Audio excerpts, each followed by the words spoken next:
What's going on, guys? Pegasus from the Wise Guys, and I'm here with Cookie. Hey. Cookie. You know, people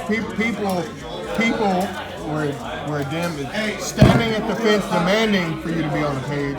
Oh man. And, you know, we did the best we could with this pleb over here, and we got to you. So this is the list that I've been topping regionals with, the one that I'm going to be topping regionals with all season, and outside of certain like defensive card techs, the bare bones, this is going to be the same. Right. This will come with a combo video, and TLDR, this is going to be standard when Borderland comes out. So without further ado, starters, we have 7 of them. We start off with Chaos Space, Safer, Black Metal. So essentially, 2 ofs are because these and any combination of any extenders you have is full combo, and you don't really want to see these in multiples. So 9 times out of 10, like the one that you see is going to be for the combo. The next one you see is either going to be discard fodder or sent off Ravine, and then we know why Chaos Space is in the deck. So outside of that, we have our general extenders. We have 2 Remus, 2 Nocto, 1 of each. The Brotar and I'm sorry, hold on. Wait, they're stuck together. Boom. So I will have a long explanation, but we will get to it. 2 instead of 3 because even though it's paired best with this card, since we're only playing 2 of this as a rule of thumb, and I even did this with Sky Strikers, we don't play, like cards that like go well together, we don't play more than one than the other, because if you see one and not the other, it's not as impactful and it's weak, and then if you see this in multiples, it sucks anyway. Right. That's my general extenders. We will go to the Rocket Engine, 2 Absorouter, 3 Quick Launch, 2 Tracer, 1 Synchron, 1 Recharger. The reason why we bumped this down to 1 is because the combo that I am utilizing, which is now centralized around Quick Launch, Absorouter, and Hulk, now makes it so that this is your true normal summon, because at first you would play 2, you would summon 1, and then use the other as follow-up, but because this is the true normal summon, because 9 times out of 10 this is going to be at engrave, or at level 7 is going to be engraved, you're always able to make a Sync 8. Bombs, we have Chaos Emperor and Levy. This card is any resource and banished. I don't know why you wouldn't play it. It has non-targeting sending at the cost of half your life points, but that don't matter because you're playing dragons and you're going to kill your opponent. Damn it.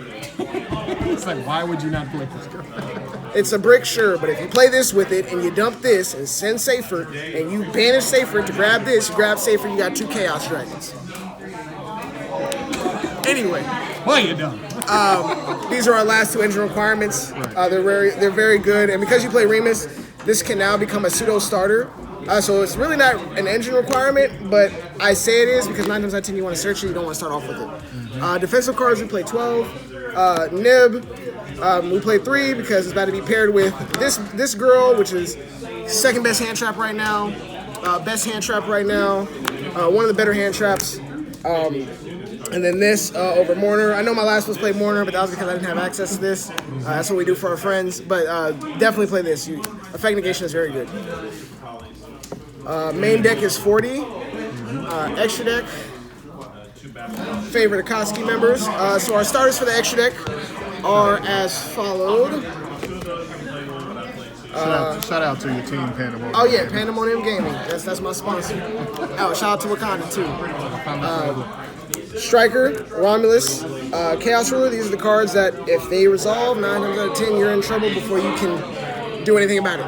Our Dragon Extenders are Pisty, Triple Burst, Saryuja. This is going to be Borland, but for now it's Saryuja because Dragon's whole schmick is playing big dudes, big hand advantage. And he does both. Non-Dragon Extenders, Hulk, which is amazing. Derek, which is now a staple, and also another staple because you play this. I'm going to say this right now.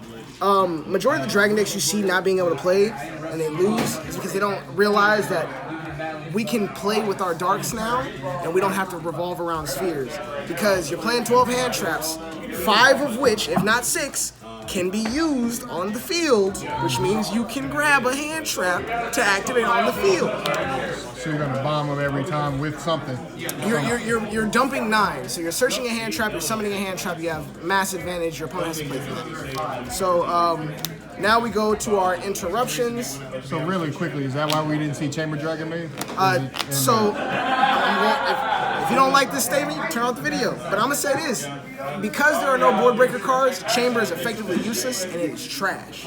And so the trap by itself doesn't do anything. You need to discard it. And if you don't have a way to her, it's a brick and it puts you on whatever you're returning to your hand, being followed. And if that follow-up isn't strong, then you just had a trap card bounce something to your opponent's hand. And if they blow you out the water, they blow you out the water. You have no extension. Hey, you topped the regional. I didn't. So they should listen, or interruptions are Spheres, Savage, Hot Red, and AIRFAIR. So is this the new guy? Or? Yes. So he goes from the trash. So the reason why I play him is because he is a Monster Negate, he is a DD Warrior Lady, he is a Harpy's Feather Duster, and he is an Extender all-in-one card. So last two is Quad Boil and Boil Sword. So the reason why he's so good is because he is Remus plus any level 8, which, as you would know, we play 3 of them. 3 level 8s that you want to use most of the time. You summon him, he's an automatic out to Nibiru. He's an automatic out to any monster that they use. He removes the resources, yes, because he banishes the Dragoonity for cost and negates and banish. And then if he destroys DPE can trigger, yes, but DPE is now banished. And so they have to summon out Dasher or Celestial. So if you dare, you can take Dasher, and then you keep Dasher, they have to summon out Celestial. And it doesn't matter if they put him back in grave, they can't draw cards. This effectively outscale drain, so when a Helmet Eldritch deck wants to summon a 3500 beat stick on the board and say you can't attack over me, cool, I'm gonna summon this dude, attack into him, blow up your whole back row, and keep going. This guy being just super huge and having a bunch of reward, and he's a Dragoonity name that's special, makes it so that he is a negate, he is a bomb, and he is follow-up all in one card. Right. For only $2. So of course, $1.99. Are you out of your mind? Now, if you're wondering why I don't play IP Unicorn Access, is because I'm being locked into dragons 90% of the time. So if I want my non-dragon plays to be meaningful, I want them to actually do something. This searches any starter in my deck that I need, from it being a rocket, from it being black metal, to it being levy. So like, I don't see why you wouldn't play this. And it steals Enforcer. And it steals Enforcer, which you can keep with this. So, yeah. Ridiculous. Side deck, back row removal, no, call by Lancia. I don't main this because I'm not drawing driver in 40 cards, and then I don't like tokens, and I'm milling 9 cards, so I don't have to play 3. So how much time we at? Okay, so say you draw any of your random hands, right? Well, not random, but like, your combo heavyish hands with this guy, right? And let's say these are just random hand traps. At any point in time in your combo, we're just gonna do the whole, you dig, right? And we're not gonna put our extra deck monsters on board because we don't need to. You're gonna use this. You're gonna search out your dudes. You're gonna search out this guy in white, right? You're gonna get to your whole combo shtick. Hold on. Let me get everything out that we don't care about.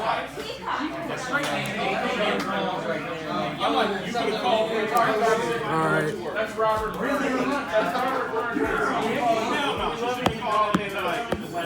Draw a card. Great. I love useless cards. Right? So, we know this is going to happen because this is going to be in the graveyard. We're going to put this in the bottom of the deck.